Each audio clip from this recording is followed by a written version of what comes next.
Starting the recording now. All right, so welcome back, everyone. I hope you guys are having a good day. Today's your midterm, so that's exciting. Today we're going to be talking about some stuff that will hopefully prepare you for it. Actually, I don't think any of this stuff is on there, but it'll be good for you to know going forward. So today we're going to be talking about anonymous classes, interfaces, Lambda expressions, and algorithm analysis, all three of which we have covered in past EMP sessions, but it'll be kind of a refresher because we didn't have a lot of content that we covered last week. And also because this was kind of the highly demanded thing on the poll. So if you don't like these topics or you have other topics that you would rather focus on, then let us know on the mega thread. So for today, let's just go ahead and get started. So first topic, anonymous classes and interfaces. We've been talking about this for some time now. So interfaces, of course, are just kind of a boundary between two entities in a traditional sense, but that's what an interface means. In Java, of course, it is a specific set of methods that need to be implemented by a class in order for the class to implement an interface. So you've seen this pretty often by now. Key thing to remember here is that any interface that defines a set of methods, if the implementation should override all of those methods in order to properly implement that interface. Okay, and then anonymous classes. This is also another topic that was heavily requested because I think it can be a little bit confusing for people right off the bat to understand how they work. But we don't actually use them very often, I don't think. Really, in real life, they're not that common. But people are asking for it, so we brought it back to practice a little bit more. So special thing about anonymous classes is really there's no name and we have to implement an interface, or we have to extend another class when we're using an anonymous class. And then they're created immediately because, there's nothing else for us to do beyond extending the other class or implementing the interface. And then they have a special ability to capture variables outside of the scope of the anonymous class and manipulate them to implement the anonymous class. And we took a look at this, what I'm talking about, maybe 2 EMP sessions ago, where we were using anonymous classes and we accessed variables inside of already established classes to kind of get the implementation for the anonymous class completed. That's what we'll be looking at today. So here's an example, I guess. Let's look at an example of, I guess, an interface first. So this is, of course, the interface. This is a method that the interface is expecting. And then this is the class for camera. So we can use anonymous classes together with interfaces because anonymous classes can implement an interface, right? So we've got the interface here, but we don't really have a class that implements that interface. Camera is just kind of a standalone class that doesn't implement it. However, we can create an anonymous class and use that anonymous class to implement this interface. And how do we do that? All right, we can do it by using the name of the interface, using new like we've traditionally seen it. So this is key here. We have to have the name of the interface. And then inside of the body, we define the implementation for this method that is required by the interface. And so yeah, this is an example of an anonymous class implementing an interface, but it's also a good example of an anonymous class using a variable outside of the interface to kind of complete that implementation. So here we have the cam variable that is a camera object. and we can access the CAM objects type string in order to implement this input get input type method. So that's what's happening here. So yeah, it's a really neat way of implementing an interface. Any questions on that before we move on to some practice problems? Okay. All right, so this is the first problem. We've given you some starter code here. So let's take a look at what's happening before I let you loose. You've got an interface, you've got a class, we've got an instance of that athlete class, and we've got something else here. So your job for this first problem is to create a constructor for athlete. Athlete doesn't have a constructor. And also create an anonymous class to implement this competitor interface. It's pretty simple. It's similar to what we just looked at, using that anonymous class to access a variable outside of the anonymous class and implementing the anonymous class. Implementing the interface through an anonymous class. So that should get you started. We'll do 10 minutes for this one. If you don't need 10 minutes, that's fine. We'll do less than 10 minutes. Let me know. Yeah, so we'll regroup at 6:20. Yeah, and then let me know in the chat as you guys finish.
Okay, looks like everybody is done. So let's go ahead and finish this up.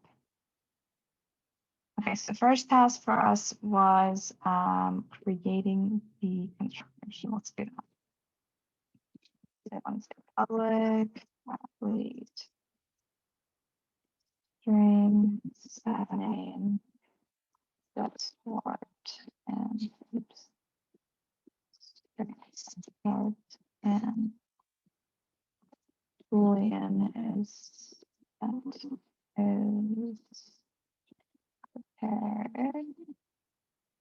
And then just set all of those things.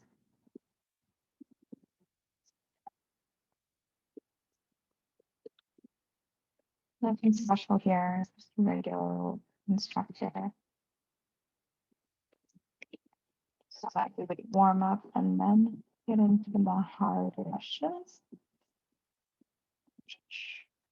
Okay, yeah, that looks good. Make sure nothing is broken. Okay, that's fine. The second piece of it is create an anonymous class to implement the competitor interface, right? So we can use anonymous classes by calling reference to the anonymous class with the name of, so the data type becomes the name of the interface. So here it's competitor. And then in this case, I'm going to use SW so that I can show you what the printout should look like. So it's going to be SW. And then you can call it whatever you want. But call new and then that. And then the fun stuff really happens really in the body of the class. And so in here, you would implement the method that's required. So process boolean get is paired and takes nothing. And so if I guess we should have provided you comments here, but this interface is just supposed to return whether the athlete is prepared. And so in this case, Serena Williams, her sport is tennis. She is prepared, so it's true. How do we access whether Selena is prepared? Remember that anonymous classes have this unique property that allows us to access the instance variable inside of it. So if I wanted to know if Serena is prepared, I would just do Serena is prepared, just return that. And then so when I call get is prepared on SW inside of my interface, then I can just return whether Serena is prepared or not. I'm missing a semicolon here. And so check dollar, where is it?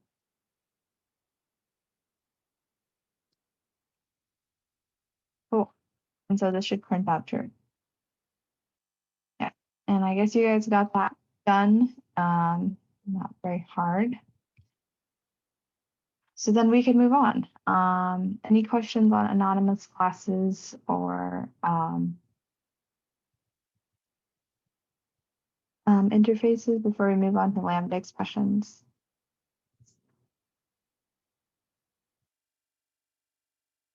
Okay. So this problem will be a little bit more involved, but I think you'll find it to be interesting.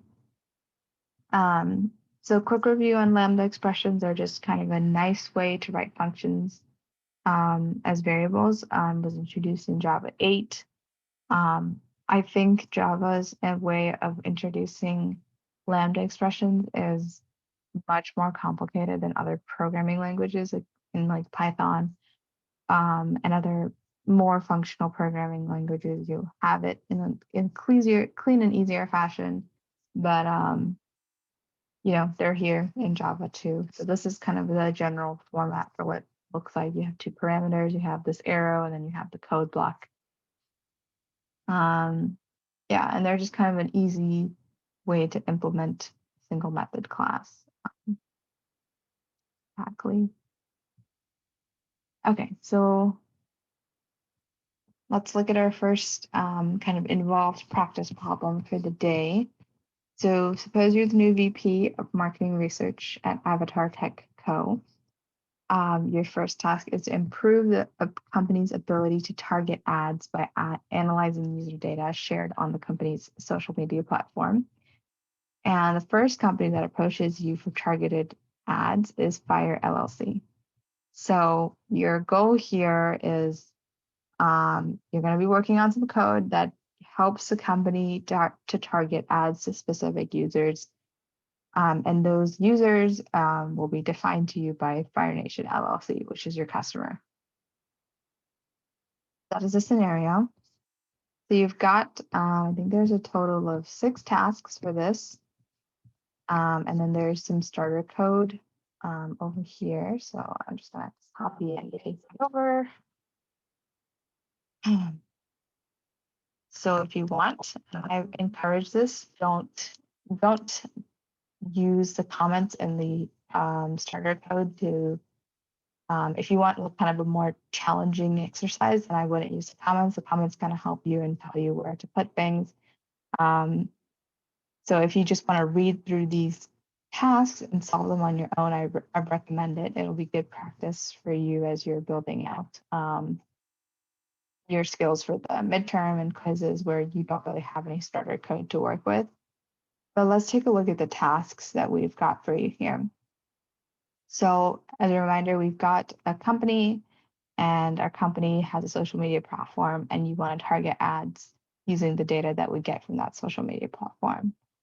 So your first task is to create a class called user profile that stores the name, the gender, the age, and the political affiliation of a user. And so you can define how these data types should work and what the variables data types should be based off of some of the starter code here. Again, just ignore the comments if you want to. So once you've created that class, we've already done that for you, I guess, here also in the starter code. But once you've created that class, I'll just make this bigger. Create a constructor for user profile inside of that class. So we haven't done that for you. So just create a constructor. And then the third task is creating a static method called filter by age that searches for users in an array list who are above a certain age and returns a filtered list with only those users above a certain age. So this is similar to something you did in MP1. So it's just a method called filtered by age that searches for users in array lists who are above a certain age. The fourth task is you're going to use a Lambda expression to print out the name of each user in the filtered array list. So in the starter code, we've got an array list here for you. Your task is to use a Lambda expression to after you've built out your filter by age method, use a Lambda expression to print out all of the users in the filtered users list. That's task number 4. And for this one, there's a hint.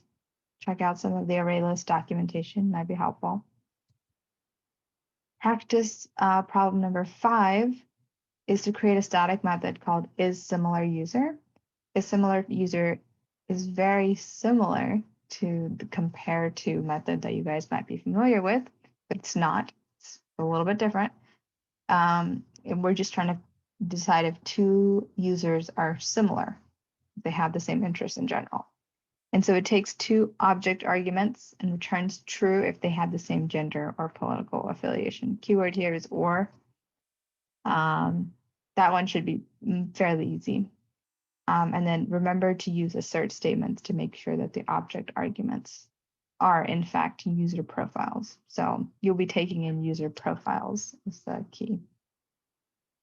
And then 6th is you're going to create a functional interface called Avatar Finder that has one method called isAvatar. And isAvatar returns whether a user is the avatar. And so the way that the Fire Nation LLC, sorry, I forgot the LLC here, knows he's the avatar is that he's from the Air Nation. So that's his political affiliation, and that his age is greater than 100. So if a user has those two properties, then the Fire Nation knows that he is the avatar. So we're going to use this information to implement the functional interface along with the Lambda expression that prints out whether a user in this array list of users, this original array list, if that person is in fact the avatar.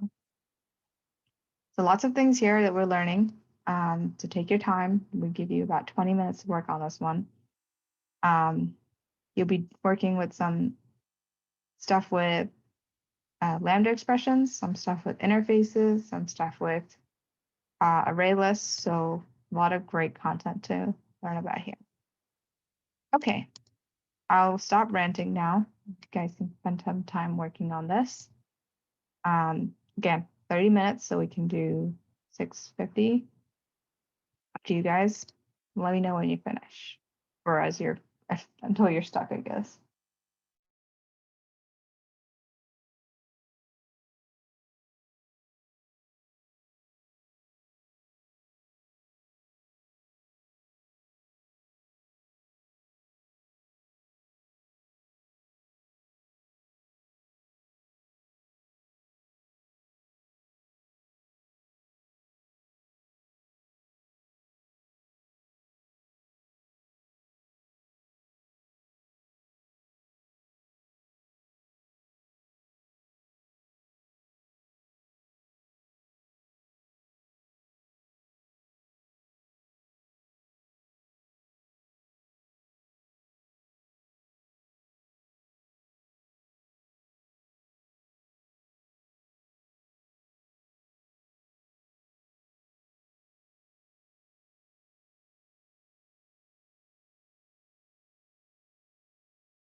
Okay, we're at the halfway point. Just want to make sure that we're all doing good, that there are no questions, something that you're not stuck on.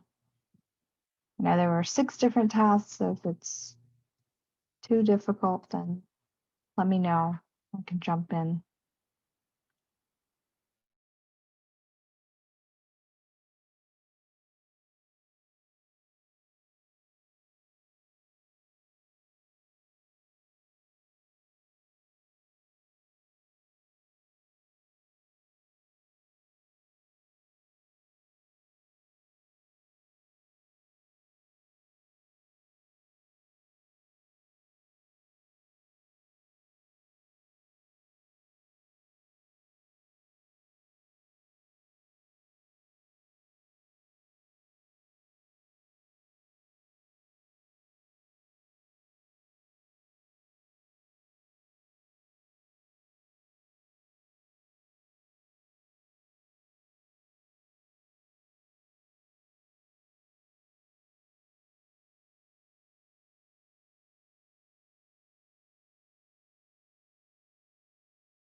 Okay, so it's 6:49. I don't know if you guys are done yet, but I think we should go ahead and review in the interest of time.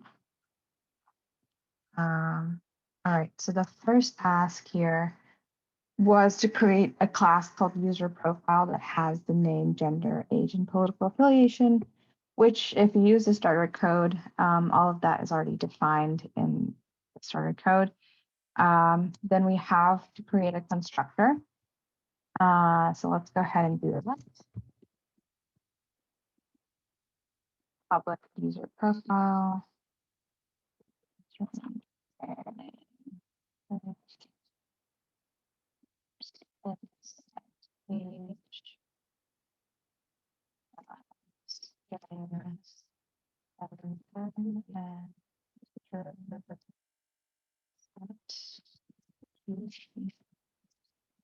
just call it PA for political affiliation. Okay.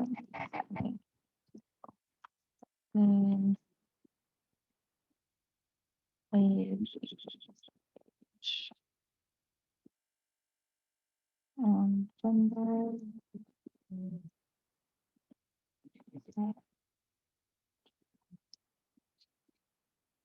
And political affiliation equals sex. PA. Okay. Just make sure that's doing all right. Okay, great. So we've done the first two tasks. The third task, we asked you to create a static method called filter by age that searches for users in an array list who are above a certain age and returns a filtered list with only those users above a certain age. So this is the array list, like I mentioned before, of users. So we've added a bunch of users using the user profile constructor. And if you've noticed, they're all members of the avatar, I guess, cast. No, they're not really cast. But they're just avatar characters. Okay, so you want to create a static method. We've already mentioned very explicitly in the description that we want a static method. So it's static because we're not really we're able to call it on an instance of the class, not instance. We don't need an instance of the class to be able to use the method. We can use it with different like multiple different. We don't even need an instance. We just need like an array list of users, and if we have the array list, you can call the method. You don't necessarily need to call it on an instance. So, okay, let's just do this array list. Filter age. Okay, and so we're taking in an array list. If you took a look at the starter code again, the starter code will really help you out here. We have users, which is an array list. So arguments are going to be array list. And then templates, user profile. And we'll just call users. And then the other thing it takes is the age that you're going to filter based off of.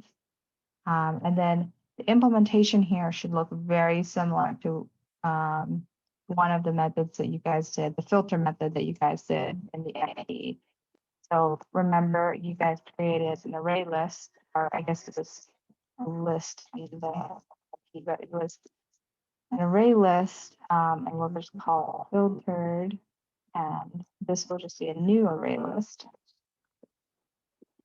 Okay, so remembering some of this syntax is going to be a challenge if you were to tackle this on a quiz, but I trust that you guys can figure that out. So now you want to do a for loop through the existing list of users, and so you can do something like user profile u inside of users, and then for each of the user profiles in users, you want to check what the age is. So like, again, this is similar to what you guys are doing in the MP, where you guys are checking the department, the course, and the title course number in the title, except here we're just checking to see if the age of that user profile is greater than the age that we passed in here into the method. So these kinds of kind of patterns where you guys are implementing similar things using the same set of tools is very common in computer science here. You have some sort of existing pattern and you're using it again and again to solve different kinds of problems. So once you've found someone who has an age that is greater than or equal to the age that we're filtering by, then we add it into the filtered list. And then once we've kind of gone through the list of users, we can return filter. Neat, right? This is fun. That's it for the filter by age method. Very, very straightforward, I think. Sorry. Now, you. Oops. Show some of you. That's what I get for trying to do this without looking. Okay, so it looks like we've gotten all of this to work up till right here. So we've done number 3 now. Let's try to see if we can do number 4. So number 4, you wouldn't have been able to do right off the bat unless you are kind of familiar with ArrayList. But there is a method that we can use here in that is provided by the ArrayList class that allows us to loop through each of the items in the array list. So we can use a for each here. And what you can do, if you've done the for each is just saying for each element inside of filtered users. And then what we're asking you to do is print out the name of each user. So what we have to do here is we need a parameter. So parameter is n, we'll just call it n. So n is going to be like one of the users, like inside of the array list. So this n is this, for example. And then this arrow indicates that we need to pass n into this code block. And so the code block will be here. And inside of the code block, our Lambda expression should say, this is what we're printing out. It's the name of the user. So it's the n names. Again, this probably wouldn't have worked unless you kind of were familiar with this for each thing. Okay, does that work?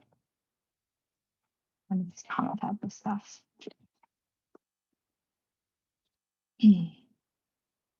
Yeah, that worked. It should only print out Aang, who is the only member of this list who has an age greater than 100, or greater than 18, sorry. So yeah, the first 4 knocked out really quickly. So the 5th one here is the similar user method.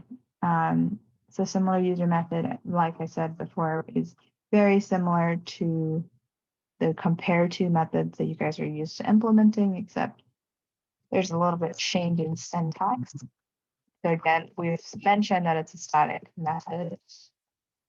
Boolean, it's returning a Boolean because it returns true if the users have the same gender or political affiliation. And we'll just write this out. A similar user. It's taking 2 object arguments because that's what we said in the explanation. So we just have to make sure that the 2 users have either the same gender or the same political affiliation. So I know that I need some sort of if statement to do that. So wait, before we do the if statement, we want to remember to downcast these objects back into user profiles. So that's something that you guys should use do all the time, including on your midterm if you ever happen to need that. Remember to downcast if you're using an object and then you're trying to turn that object into something else. Profile. To users file. O2. Okay, so now you've downcasted those objects into user profiles, and now we can access those user profiles, genders, and political affiliations. So if user1 dot gender dot equals, key thing here, equals is um, yeah,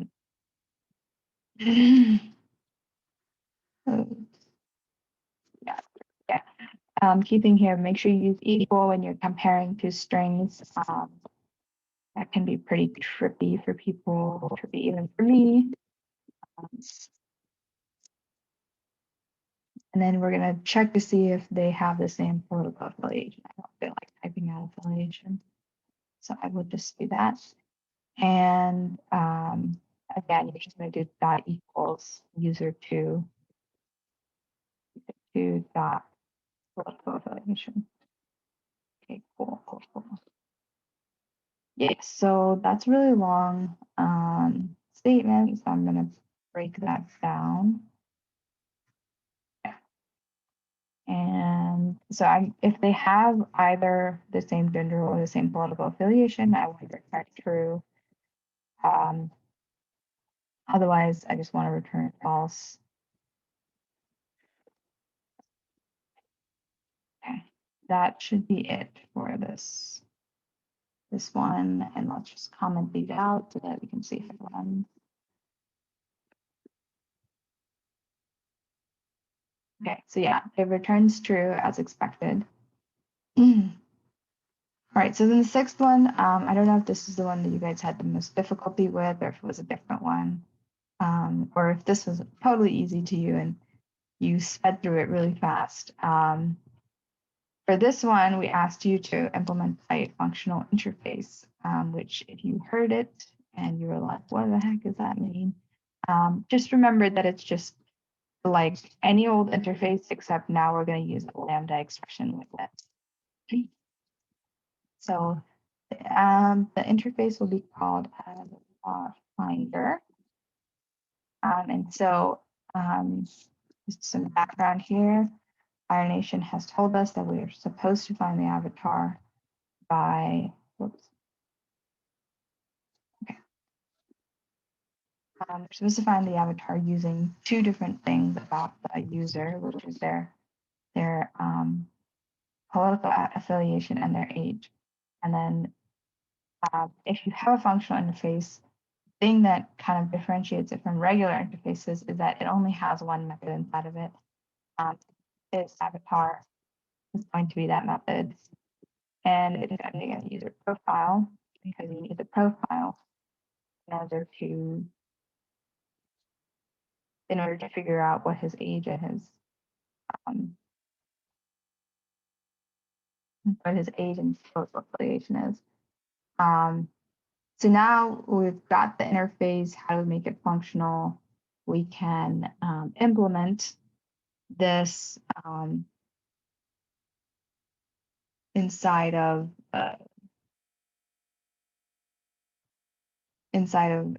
Lambda expression. So we've got a list of users, the users for each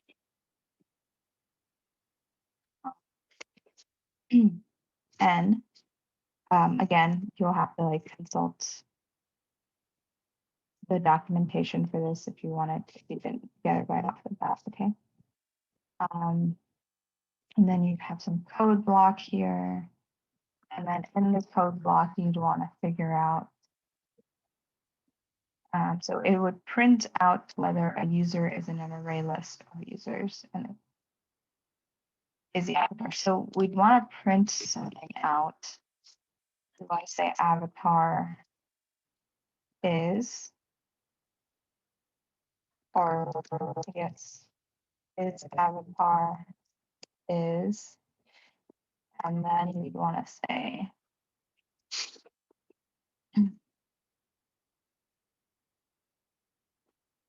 then we want to check to see what their political affiliation is.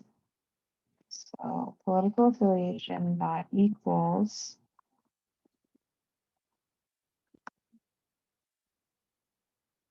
aeronation, because that's the one thing that aeronation is looking for, is airbenders. Okay, if their political affiliation equals aeronation and their age is greater than 100,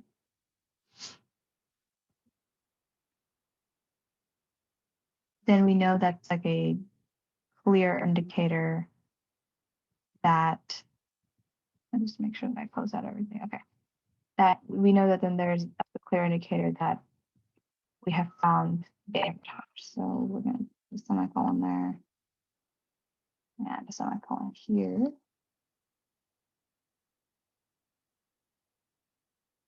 Oh, my bad. System dot out. Stop. Okay, so then we've got some line is too long errors. Let's move this down. Okay, so now we're just printing out whether each user is the avatar or not. So is avatar is false, true, false, false, false.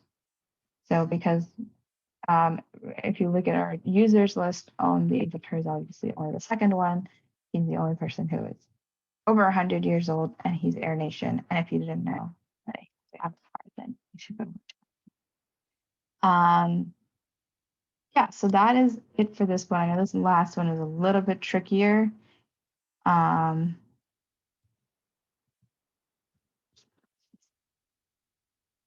So I guess maybe one thing people might be wondering here is, why did we include this, this first part with the interface? And the thing is, you don't need it, right? Like you don't necessarily need it. This Lambda expression will work just fine on its own. So if you did it that way, that's also fine. But yeah, that's it for this section. We actually did have another section on algorithmic runtime analysis. It's very simple. It should take you less than 5 minutes to do. You guys can do that on your own. Again, I apologize for how long it took. I don't know how difficult this one was for you guys. Do let us know in the feedback if you thought it was a difficult lesson, or this problem was difficult, or you thought it was easy. I would love to hear from you guys. We're going to try to expand the problems out to be a little bit like this, where it's a little bit longer, and it maybe asks you some questions, maybe asks you to think like some of the engineers out there now, like Google and Facebook and other companies. Obviously here we kind of made it a little bit lighter because we were talking about the Fire Nation and Avatar and things like that, but it is very similar to what a lot of companies do, right? We're trying to target ads, we're trying to dig through user information. So if you like think about what are the implications of that, right? Ethically and legally, how much we need to be doing that, if that is an okay thing to do. And it's obviously an opinion question there, not something that I can give you an answer to, but we've really simplified it down for you here. But if you were trying to find someone who is an outlaw, think about how easy it would be given all this data out there for users. So that is kind of what we were trying to show here with the avatar finder. Again, good luck on the midterm. If you haven't tried out the midterm practice, I would highly recommend that you do, because you know, you might see some stuff in there that might show up on the actual midterm. Again, please fill out the feedback form. We would love to hear from you guys, especially people in this section. We don't get a lot of people, so we just want to know if the timing is not great, if the content is like not great, or if there's something we can do to improve the session. Jackie gets quite a bit of feedback, so if you guys can give me some feedback too, that would be wonderful. So good luck on the midterm, and thanks for stopping by, guys.